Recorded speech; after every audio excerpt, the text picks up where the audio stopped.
오늘 주시는 하나님의 말씀은 사도행전 27장 9절에서 26절입니다.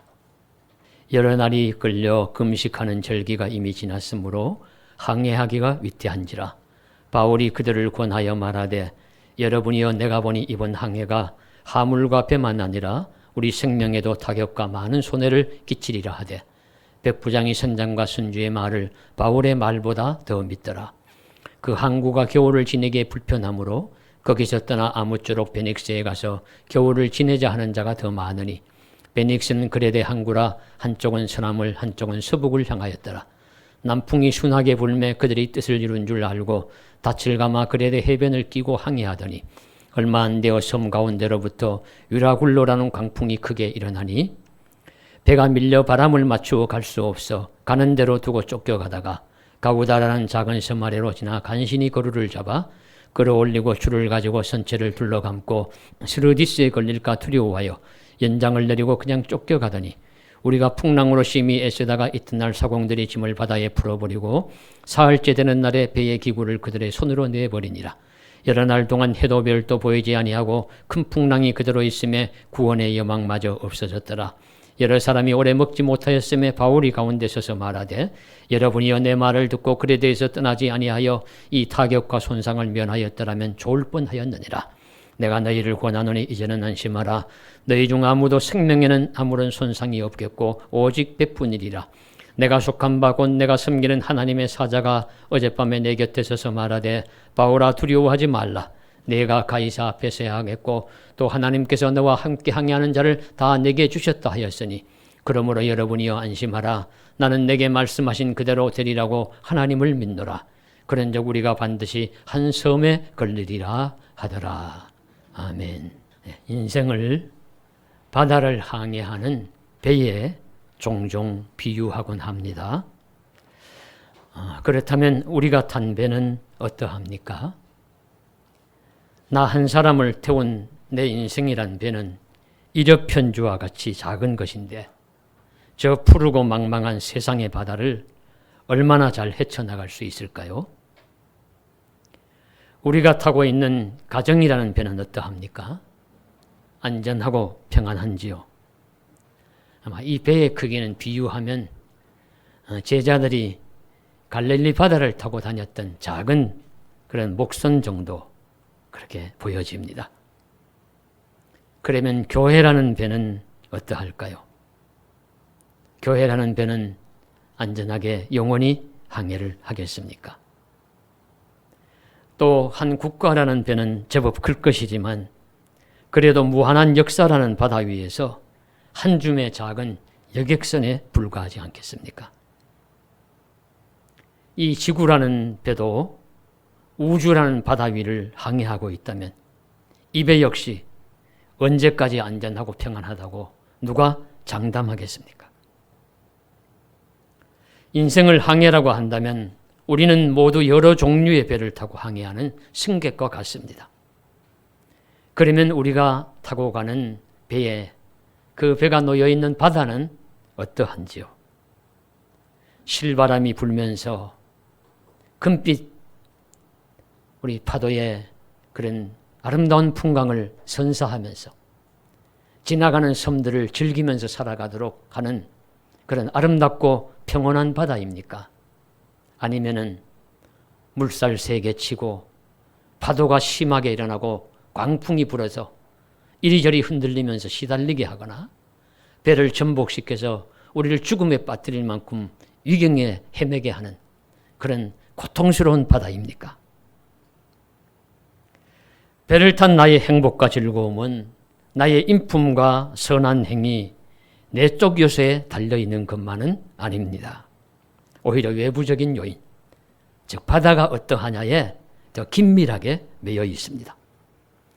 배를 탄 나의 안전과 생사 여부는 나의 생각과 소원에 한정된 것이 아니라 오히려 그것은 하늘과 바람과 바다가 어떠한지에 달려 있습니다. 성도 여러분, 저와 여러분이 탄 배는 어떠한지요? 안전합니까? 위험합니까? 오늘 바울은 죄수의 몸이 되어서 저 1세기에 팔레스타인 가이사랴라는 항구를 출발하여 제국의 수도 로마로 가는 배, 그 배를 타고 있습니다. 이 배가 과연 순풍에 돛단 것처럼 안전하게 항해할 수 있을까요? 아니면 어떤 사건이 일어나겠습니까? 성경은 이 항해의 여정을 기록하면서 일어난 사건들을 통하여 주요한 신앙의 메시지를 주시고 있습니다. 바울의 항해는 이미 이스라엘의 가이사랴를 출발하여 시돈에서 무라시에 이르고 그레데, 즉 지금의 크레타 섬이라고 불리는 섬의 해안을 바람막이로 하여서 항해를 하여 아름다운 항구라고 이름 붙여진 미항이라는 곳에 정박해 있습니다. 금식하는 절기가 지났고 배가 출발을 하려고 할 때 죄수의 몸으로 가는 바울이라는 하나님의 사람이 이렇게 주장을 합니다. 지금은 항해가 위험하다. 지금 출발하면은 우리 생명이나 화물이나 배에 큰 손상을 입을 수 있다. 그래서 지금 출발하지 말고 좀 가동하고 우리 안전한 시기에 출발하면 좋겠다. 이렇게 의견을 피력을 했습니다. 그런데 그 배의 권한을 누가 가지고 있을까요? 그 배의 권한은 선장과 선주와 그리고 죄수들을 지금 호송하는 백부장에게 그 권한이 크게 있었습니다. 이 세 사람이 영향력이 큽니다. 그래서 오늘 11절 말씀에 나옵니다. 선장과 선주, 백부장. 그런데 이 영향력이 있는 선장과 선주가 바울의 의견과 달리 관계없어요. 괜찮아. 지금 출발해. 출발해도 아무 염려할 것도 없어요. 이렇게 하면서 주장을 하니까 더 전문가처럼 보이는 선장과 선주의 말을 백부장이 더 신뢰를 하고는 배가 출발을 했다는 그런 이야기입니다.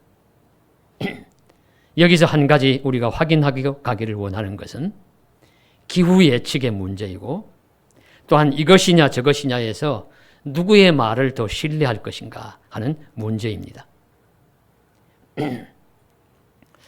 기후, 일기, 날씨의 변화에 대한 사람의 예측이 얼마나 정확할까요? 오늘날은 아주 최첨단의 장비로 우리 기후 예측을 합니다. 제가 아는 수준으로서는 우리 구름 위에 위성이 떠다니고 있는데 그 위성에서 바람의 세기라든가 구름의 모양이라든가 이동의 경로를 파악해서 실시간으로 전송을 해서 우리 이런 곳에서 다 그걸 받아가지고 분석을 하고 해서 일기예보를 해요. 그러니까 많이 정확하죠. 하늘 위에서, 구름 위에서 하니까. 그래도 100% 정확하지 않습니다. 그래도 이 과학자들의 말을 빌리면 바람의 강도나 세기나 변화, 공기의 흐름을 예측하는 것이 매우 어렵다고 해요. 너무 어려운 분야라고 합니다. 그래서 최선을 다해서 그거 정확하게 정보를 하는데도 잘 못 맞추는 겁니다. 틀릴 때가 있어요. 그런데 하물며 지금부터 2000년 전에 그들이 주장하는 것은 전문가라고 하는 선장과 선주의 경험, 그들의 상식이죠. 어쩌면 그들은 그것을 과학이라고 믿었을 겁니다. 그리고 보이는 하늘의 모양, 풍세, 그리고 날짜에 따른 절기의 변화, 이런 것을 고려해서 그들은 이제 예측을 할 터인데 그것은 정말 오늘날로 보면은 아주 미개한 수준이죠. 그런데 이 선장과 선주의 말에는 더 첨가된 것이 있는데 그들에게는 경제적 계산이 들어 있습니다. 지금 출발하는 것과 나중에 출발하는 것에 경제적 득실이 이윤이 어떻게 날까를 그들은 계산을 하고서 그들의 판단이 흐려질 수가 있어요. 그래서 선장과 선주는 이거 무슨 소리, 지금 출발해도 아무 문제 없어, 이렇게 가는 것이죠. 그러나 바울은 하나님이 주신 영감과 함께 비록 바다나 바람과 풍세에 대해서 비전문가이지만 그에게는 사심이 없어요. 오직 생명과 배의 안전만이 중요합니다. 오직 그것만을 중요하게 여기고 그리고 그가 가진 상식과 하나님이 주신 영감을 통해 가지고 지금 출발하면 큰 피해를 입을지 모른다고 주장을 하는데 세상 사람들 이걸 안 믿는 거예요. 그래서 오늘 말씀에 우리가 대개 사람은 경험이 많은 의견을 더 신뢰하기 마련이고 전문가를 따라야 하지만 때로는 하나님의 사람이 작심하고 특별한 주장을 할 때, 영감으로 하는 주장을 할 때 신뢰해야 된다. 세상의 전문가보다도 더 신뢰해야 할 때가 있어요. 이런 것은 예측이니까 결과가 나와야 맞고 틀림이 결정이 됩니다. 그런데 때로 하나님의 사람이 영감으로 말할 때 그것이 더 신뢰 있는 결과를 도출할 수 있다는 교훈을 주십니다. 그렇다고 뭐 만사에 다 내가 기도해보니 이렇다 저렇다 할 것은 아니에요. 하나님은 그렇게 응답하시지도 않고요. 분명한 것은 하나님이 특별한 경우에 믿는 자에게 영감을 주실 때가 있고, 그것은 전문가나 세상에 그 주장을 하는 사람들보다도 훨씬 더 신뢰성 있고 신빙성 있는 주장일 수 있다. 그 말씀에 우리가 귀를 기울여야 합니다. 누가복음 5장의 베드로가 전문적인 어부이지만은 비전문가인 예수님이 와서 하루 밤새도록 빈 그물질을 한 베드로에게 깊은 데 가서 그물을 내리라고 이야기합니다.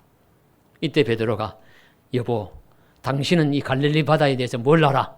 아무것도 모르는 자가 아니야. 내가 이 바다의 전문가야. 나는 이 바다에서 잔뼈가 굵었어. 날이 새고 밤이 새고 날마다 이 고기를 잡는 사람이야. 어디에서 그런 말 해? 쓸데없는 소리 하지 말고 와. 이렇게 했으면 역사가 안 일어나지요. 그러나 베드로는 겸손히 무릎을 꿇고 주께서 하신 말씀이니 말씀대로 내가 그물을 내리리이다. 그래서 기적의 역사가 일어난 거죠. 오늘날 우리들도 우리가 성경이고 이미 결과를 알고 있으니 더 자신 있게 주장합니다. 바울과 같은 행로에 이와 같이 특별한 주장을 영감으로 할 때 영성 있는 자의 말을 신뢰해야 하고 더 신뢰해야 하고 그리고 또 그 말을 따를 수 있는 그런 은혜가 있기를 간절히 소원합니다. 그리고 또 그런 말을 할 수 있는 영감 있는 영성이 있는 자가 되기를 원하고 그런 말에 더 신뢰를 가지고 따를 수 있는 저와 여러분 되시기를 간절히 소망합니다. 그래서 오늘 말씀에 로마를 향하는 배의 선장과 선주의 말을 무게를 두고 백부장이 허락하여 배가 출발을 했어요. 여기서 배를 타고 가는 항해이든지 인생 여정이든지 어떤 일이 닥치는 순서에 대해서 무엇이 더 나을까를 생각해 보겠습니다. 여러분께 만일 선택권이 있다면 쓴 것을 먼저 드시겠습니까? 단 것을 먼저 드시겠습니까? 나는 단 것부터 먹을 거야. 그러시는 분도 계실 것이고 쓴 것을 먼저 드시겠다는 분도 계시겠는데 답은 쓴 것을 먼저 먹는 것이 낫지요. 쓴 것을 먼저 먹는 것이 낫습니다. 정신의학자 스코트 팩이 이런 이야기를 하나 합니다. 어떤 격리사원을 상담하고 치료를 했는데 이 격리사원은 문제가 뭐냐면 할 일을 질질 끌고 미루는 경향이 있어요. 그래서 또 뭐 잘 고쳐지지 않아요. 그저 할 일이 있으면 제 시간에 못 맞추고 질질 끌고 미루고 그래서 이상하다. 그래서 그 사람을 불러가지고 부모와의 관계도 물어보고 또 직장 상사와의 뭐 관계도 어떠하냐 또 뭐 이런 등등 다 이렇게 물어봐서 알고 여러 가지를 보니까 그의 습관이 그래요. 습관이 그저 질질 끄는 습관이고 미루는 습관이고 그래서 그가 케이크를 가지고 와서 야, 어디부터 먹을 거냐 물어봤어요. 그 케이크 위에는 아주 설탕으로 만든 달고 더 달고 맛있는 부분이 놓여 있고 이 아래는 평범한 빵 부분이 있습니다. 그러니까 나는 항상 이 달고 맛있는 부분부터 먹는다고 그런 거예요. 그래가지고 스코트 팩이 알았어요. 이 사람은 그저 단 것부터 하는 사람이구나. 그래서 그 일하는 방식을 조사를 해보니까 하루에 8시간 일을 하는데 그 2시간 동안은 자기가 좋아하는 일을 하고 나머지 6시간을 하기 싫은 일을 억지로 남겨두어가지고 질질 끌면서 하다가 일을 다 못 마치고 하더라는 거죠. 그래서 스코트 팩이 당신 그러지 말고 앞으로는 처음 2시간을 하기 싫은 일을 억지로라도 정신을 차려서 해라. 그리고 나머지 6시간을 네가 좋아하는 일을 해라. 그렇게 해서 그의 질질 끌고 미루는 습관을 고쳤다고 합니다. 이것은 여러 가지의 우리가 인용이 되고 적용을 할 수가 있습니다. 인생의 고난을 먼저 당하고 나중에 즐거움을 누리는 것이 더 좋습니다. 쓴 것을 먼저 먹고 단 것을 먼저 먹는 것이 좋습니다.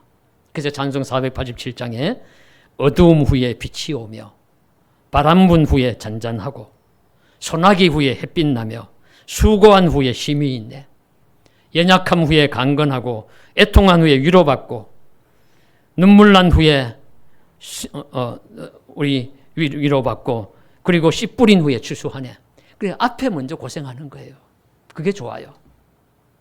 먼저 고통을 받는 것이 좋습니다. 두 가지를 함께 다 겪어야 한다면 고통 먼저 받고 쓴 것 먼저 먹고 위기를 먼저 당하고 그 후에 즐거움과 기쁨과 안식과 평안을 누리는 것이 훨씬 좋습니다. 그리고 그 기간이 어떻게 되느냐 하면은 고난은 짧게 누리고 행복은 평안은 길면 좋지요. 그래서 시편 30편 5절에 그의 노염은 잠깐이요 그의 은총은 평생이로다. 저녁에는 울음이 깃들을지라도 아침에는 기쁨이 오리로다. 그리고 성경에서도 이미 말씀드린 바가 있습니다. 날짜 계산할 때도 저녁이 되고 아침이 되니 이는 첫째 날이니라. 저녁부터 먼저 온다고 했어요. 저녁은 밤이 옵니다. 밤은 고통의 세월이래요. 그것을 먼저 지내고 밝은 아침이 오기를 기다리는 것이 하나님이 주시고자 하시는 원하시는 순서입니다. 그래서 저와 여러분께서 우리 기쁨과 평안보다는 좀 힘들고 어렵더라도 고생을 먼저 하시고 그리고 나중에 기쁨과 그리고 평강을 누리실 수 있기를 간절히 바랍니다. 그렇게 되면 좋겠지요. 그런데 세상이 자기 마음대로 어떻게 다 됩니까? 그 반대로 되는 경우가 있어요. 오늘 바울이 탄 배도 마찬가지입니다. 먼저 남풍이 순하게 불려 배가 항해하기 더없이 좋은 상황이 되었습니다. 그들은 자신들이 원하는 대로 자기들 뜻대로 항해가 지속되는 줄 알고 신나게 항해를 계속합니다. 아름다운 섬 크레타 해변을 끼고 항해를 합니다. 인생의 항해가 이와 같이 계속된다면 참 좋겠죠. 그러나 그들은 케이크에 단 것을 먼저 먹은 것과 같아요. 인생에 단 것을 먼저 맛본 것과 같습니다. 이제 인생의 고난과 평강이 번갈아 온다면 평강을 먼저 맛본 것뿐입니다. 어둠과 밝음이 온다면 밝음을 먼저 누린 것뿐입니다. 그들을 기다리고 있는 것은 쓴 것, 고난, 어둠이었습니다. 그들이 누린 밝음과 즐거움과 평강은 잠깐입니다. 오늘 성경도 그들이 누린 평안과 즐거운 항해는 불과 짧은 한 절에 불과해요.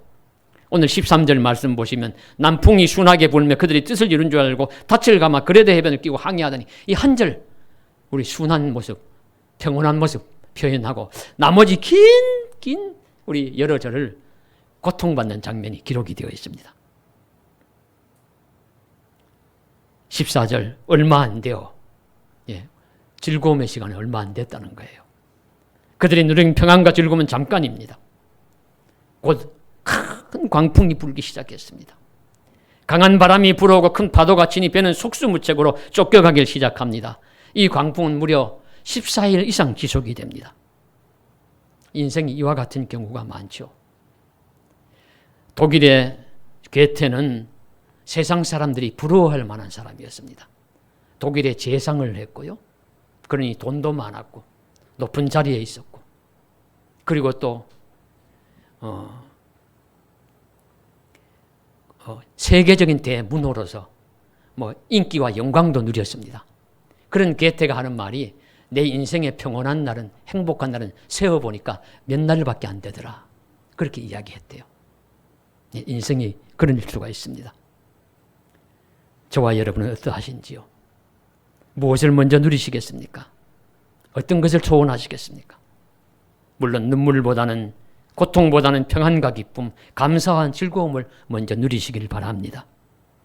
고난 먼저 나중 평안입니다. 먼저 괴로움을 겪더라도 나중에 긴 시간을 행복과 평강을 누리시곤 주님의 축복이 함께 하시기를 간절히 축원합니다. 오늘 말씀에 바울의 배가 광풍을 만날 사건을 통해서 피치 못할 인생의 위기와 어둠을 당하면 가장 중요한 것 외에는 버릴 것이 많다는 것을 가르쳐 주십니다. 바울이 탄 배가 광풍을 만나서 당하는 모습을 추적해 보십시오. 처음에는 배가 가는 대로 그저 쫓겨갑니다. 15절 17절 보시면 그냥 쫓겨가더니 그냥 쫓겨가요. 인생이 내 뜻대로 다 되지 않죠. 그래서 큰 광풍 같은 것이 몰아치면 우리가 배를 타고 있으면 그냥 배가 밀려가는 대로 그냥 흘러가는 대로 갈 수밖에 없어요.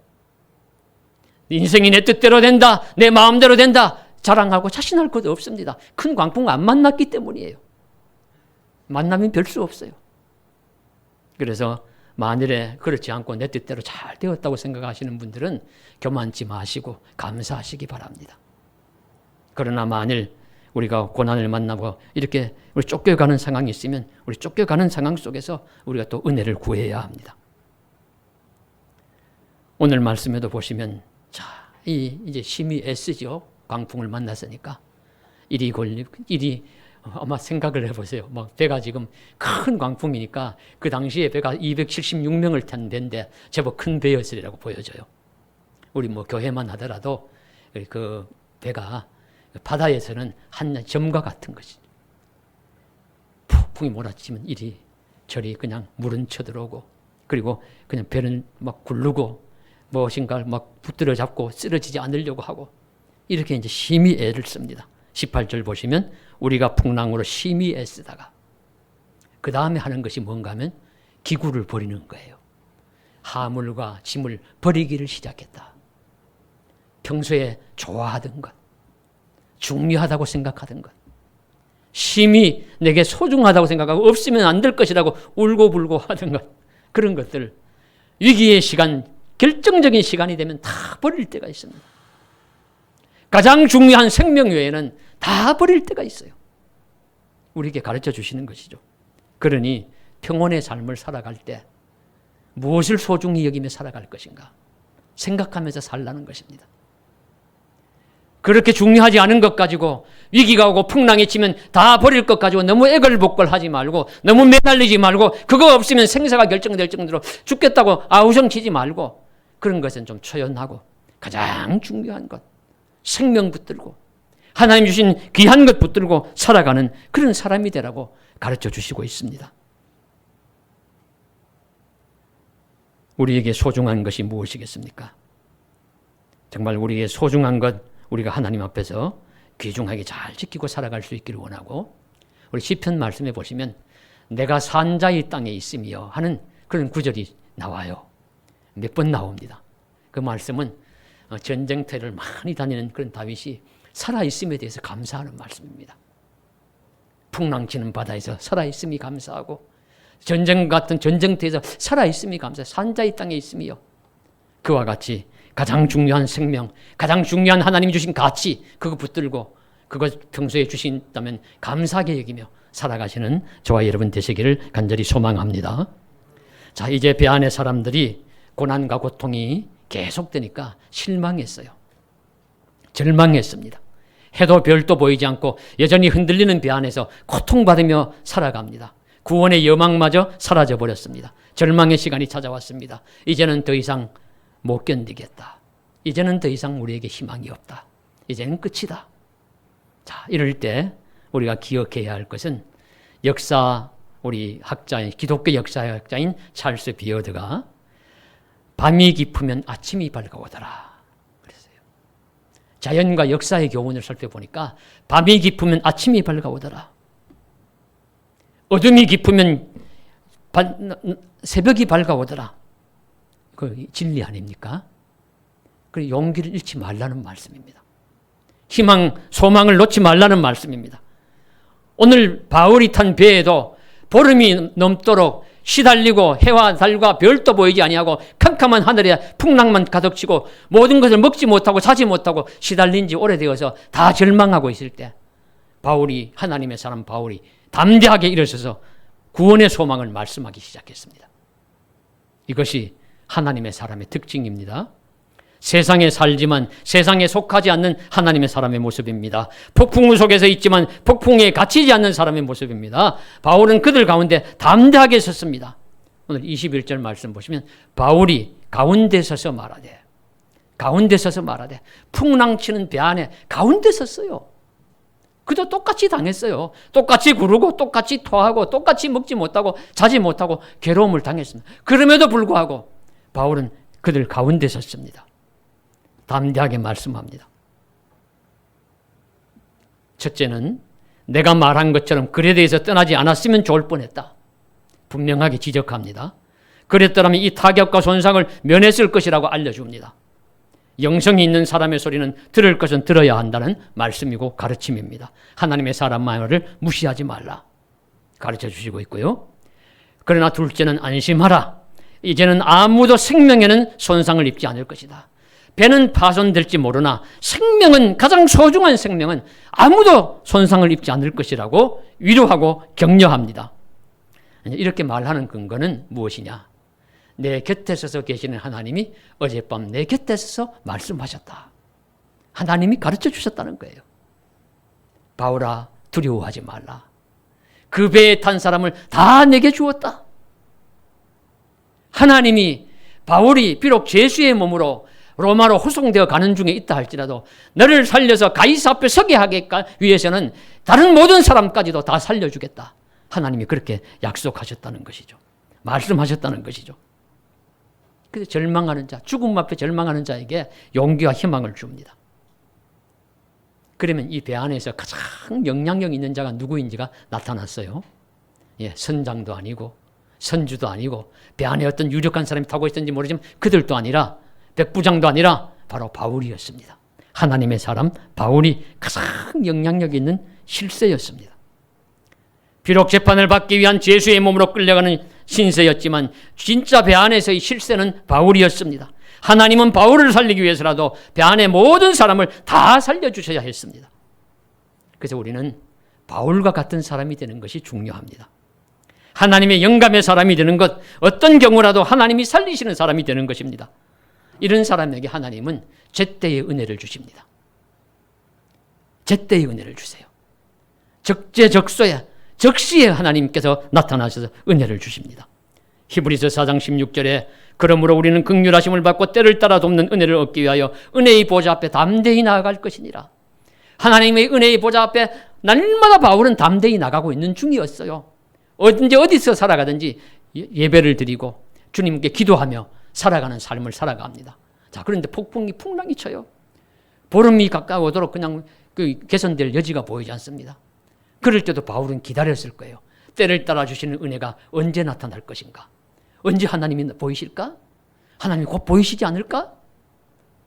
그렇게 지금 기다리면서 예민하게 하나님께 집중하고 있는 겁니다. 풍랑은 막 치면서 파도가 막 치고 배 안에는 온통 뒹구는 사람, 절망의 사람들밖에 없지만 그들을 보는 것이 아니라 바울은 하나님을 지금 바라보고 있어요. 예수님을 바라보고 있어요. 예수님이 언제 나타나셔서 내게 어떻게 말씀하실까? 이것이 믿는 신앙인의 자세입니다. 예, 우리는 여러 가지 많다고 다 보는 것 아닙니다. 크다고 다 보는 것 아니에요. 그저 우리가 여기에 제가 동그라미를 하나 그려놓았는데 이렇게 보면 무엇이 보입니까? 그러면 흰 종이가 보입니다 하는 분도 계실 것이고 동그라미가 보입니다, 작은 동그라미가 보입니다 하는 분도 계실 거예요. 예, 보는 것이 관점이 다를 수 있어요. 우리들에게 폭풍우와 같은 절망, 어둠이 꽉 찼다 할지라도 그 안에 밝고 희망, 소망적인 부분을 바라볼 수가 있습니다. 다른 마귀 사탄의 권세가 꽉 차 있다 할지라도 예수님 바라볼 수 있어요, 중간에. 바울은 그런 자입니다. 그 폭풍 치는 바다 속에서 주님 하나님께 지금 관점을 모으고 언제 하나님이 말씀하실지 기다렸기 때문에 바울에게 나타나신 것이고 보여주신 것이죠. 바울과 같은 하나님의 사람은 그 속에서도 하나님을 보았습니다. 한 점과 같은 하나님의 사자를 보았고 폭풍우 속에서 흔들리는 배 안에서 그분의 말씀을 들었습니다. 바울과 같은 사람은 희망을 붙드는 사람입니다. 절망 중에도 소망을 붙드는 사람입니다. 맥스 루케이도가 이런 이야기를 하나 들려주었어요. 대중 앞에 나서기를 무서워하는 친구가 있었다고 해요. 그는 대중 앞에만 나서면은 진땀이 흐르고 얼굴이 창백해지고 입에 말이 잘 안 나와요. 저도 이제 목회를 좀 오래 했으니까 제가 이렇게 말합니다만 저도 옛날에는 청년 젊은 어린 학생 시절에는 앞에만 나가면 얼굴이 빨개져서 저는 의식을 못했는데 들어오면 아이들이 너는 왜 앞에만 나가면 얼굴이 빨개지냐 그랬어요. 예. 이렇게 이제 대인 좀 이렇게 무서워하는 그런 좀 질리는 사람이 있었는데 그 사람을 어떻게 고쳐줄까 하다가 골프를 잘 치는 사람들이었던가 봐요. 자네 공이 러프에 빠지면은 공을 어디를 보고 공을 치겠나. 공이 러프에 빠졌는데 사방에 울창한 나무들이 다 둘러싸여 있어. 어디를 보고 공을 칠 거야? 그거야 중간에 뚫린 하늘을 보고 공을 치지. 그래, 바로 그거야.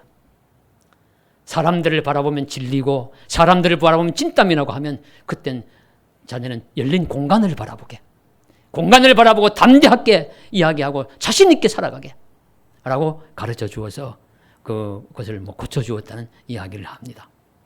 이 적용이 됩니다. 우리도 사방에 꽉 어둠으로 막혀 있고 풍랑이 가득 치고 그런 인생길 걸어갈 때가 있지 않습니까? 그때 무엇을 바라보시겠습니까?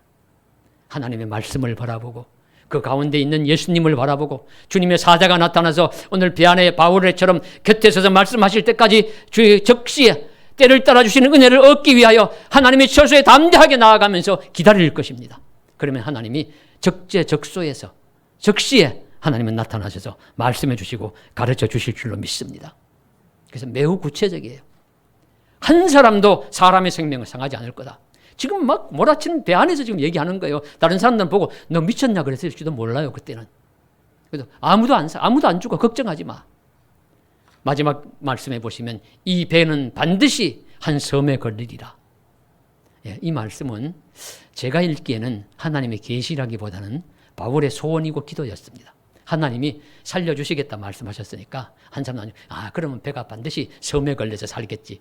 그런 깨달음으로 말했다고 보시는데 이것이 바울의 간구고 기도예요. 구체적인 기도예요. 그래서 우리 때로 우리 삶에 참 구체적인 기도, 주님을 바라보면서 믿음으로 구체적인 기도가 필요할 때가 있습니다.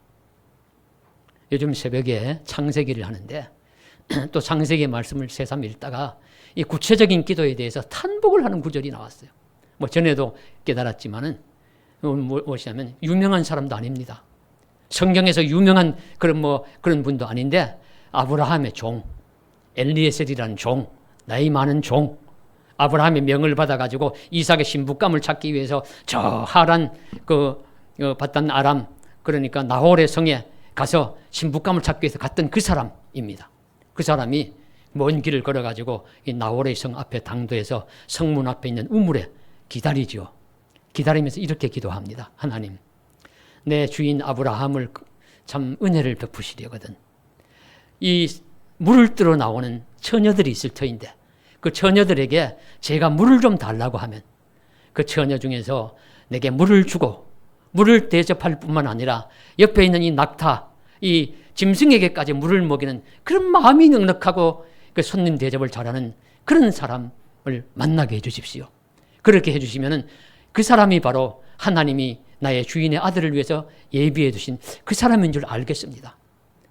그렇게 기도를 하고 눈을 뜨니까 기도가 채 끝나기 전에 한 소녀가 물동이를 쥐고 달랑달랑 하고 나오는 거예요. 나와서 물을 길습니다. 길는 소녀를 향해서 소녀여 나에게 물 좀 주시오. 그러니까 물을 떠가지고 정성스럽게 물을 좀 드시지요. 그리고는 옆에 보니까 짐승이니까 잠깐 기다리세요. 내가 물을 더 길어다가 이 짐승들에게까지 먹이겠습니다. 말씀대로 기도대로 되어요. 그리고 묻습니다. 그리고 당신은 누구뇨? 누구의 딸이뇨? 그렇게 물으니까 하는 이야기가 나는 그 아브라함의 바로 형제 친족의 그 딸이라 하는 그런 이야기를 분우엘의 딸이라 하는 이야기를 해서 바로 아브라함 주인이 말했던 바로 그 가문에 그런 가문에 있었던 그 일족이에요. 친족 그 소녀예요. 그래서 바로 그 사람 리브가를 데리고 와서 이삭의 평생 배필이 되고 약속의 가문의 후손을 이어주는 귀한 하나님의 사람이 되는 그런 역사를 읽어봅니다.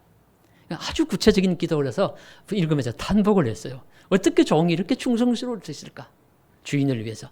그리고 그 구체적인 기도에 이렇게 정확하게 응답하실까? 오늘 바울도 마찬가지입니다. 출발하기 전에 이미 이 출발하면은 하물과 배와 사람의 생명에도 손상이 있을 것이다.